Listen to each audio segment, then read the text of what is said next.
So the Toronto Raptors are on the verge of potentially, I say potentially, making history Monday night north of the border in Toronto at the Scotiabank Arena. They'll host Game 5 of the NBA Finals against the Golden State Warriors. Yep, those Golden State Warriors in their 5th NBA championship in a row, looking to three-peat, the two-time defending champs, on the verge of being dealt a knockout blow, as these Warriors have yet to really find themselves in the NBA Finals. Of course, without one of those guys pictured, Kevin Durant, dealing with a strained calf, has missed the finals. He may be ready to go on Monday night. That's a question mark.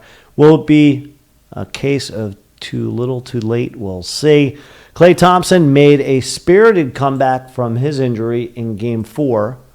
In last night's Game 4, a 104-92 defeat. He had 28 quality points. Steph Curry, 27 uneventful points, as he struggled from the three-point line, 2 of 9. And the Warriors have really struggled to get on a rhythm in this series.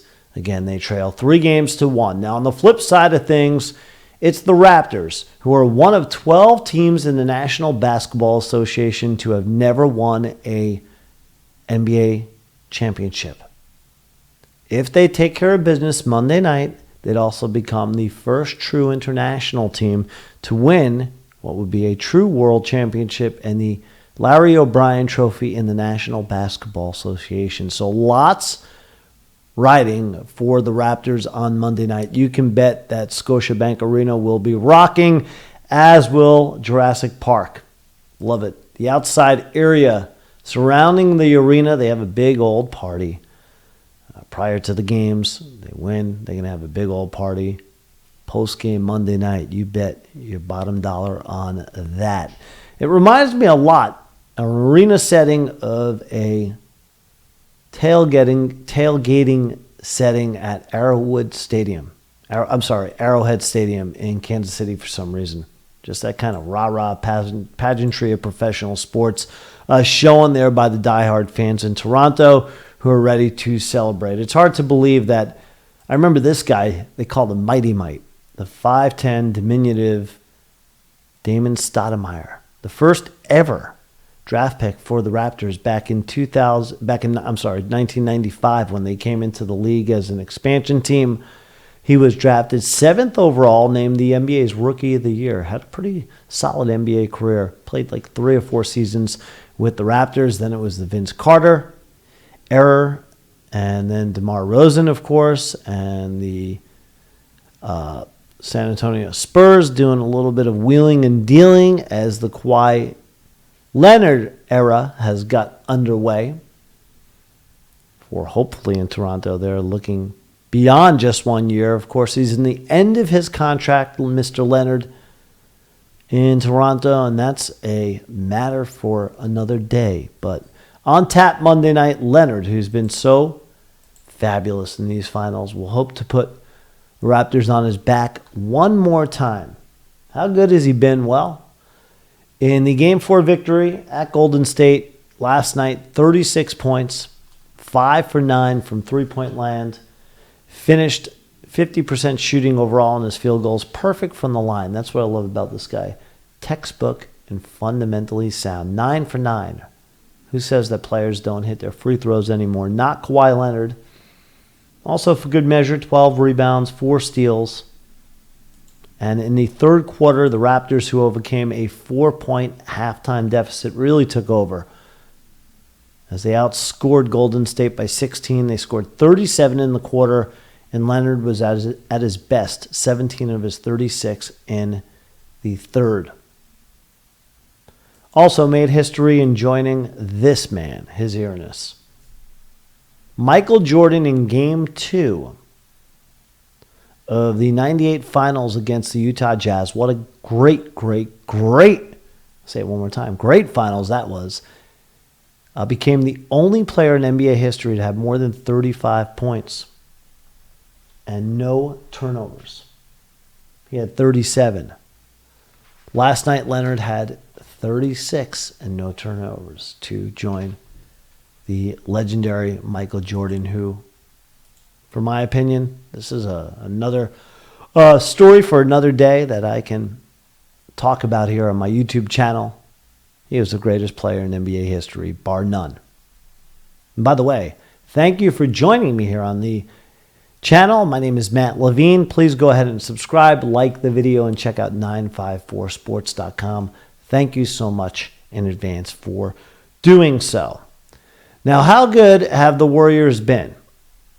They have the third most titles in NBA history, thanks in part to this dynasty. Warriors have 6. Lakers have the second most, 16. And you can probably guess this one, right? Celtics have the most in NBA championships in league history with 17. And I know you can't discount the Warriors just yet, but Kawhi and the Raptors have been fabulous. And really, when you talk about the epitome of a team, that's what the Raptors have. The surrounding cast, guys like Lowry, Ibaka, Siakam, Gasol, fit like a glove. And I love the attitude which stems from the coach on down, Nick Nurse. A very business-like, fundamentally sound preaching coach. Intensity and reserved, kind of a mix of both. Knows when to pull his punches. Really mirrors the type of team that this is, surrounding the type of guy Kawhi is. So I think they're just a good match for each other. The surrounding players, Kawhi and the coach. And you saw him walk off the court after last night's game for a victory. All business. Not celebrating. Not rubbing in their opponent's face. Just a joy to see and a breath of fresh air in this modern era where you don't get class personified like that. And I am a New York Knicks fan, talking about another Eastern Conference franchise that has had struggling years, on the verge, the precipice of greatness and history. And with that said, a final thought. Of course, there's always a Knicks factor in the finals. For the last 5 years and beyond, it's been Steve Kerr, who made one of the all-time great decisions in sports history in becoming the Warriors head coach, didn't he? But there's also the Linsanity factor. You guessed it. You know the story. Jeremy Lin, now warming the bench as a reserve on the Raptors, could become a world champion. I do think Monday night in Toronto, the Raptors, maybe shock the world, maybe not, but they will break open the bubbly and will call themselves true world champions. And you know what? Party on, Toronto. You've earned it. And we'll see what happens Monday night. But I think in the end, the Raptors will be the ones celebrating in 2019.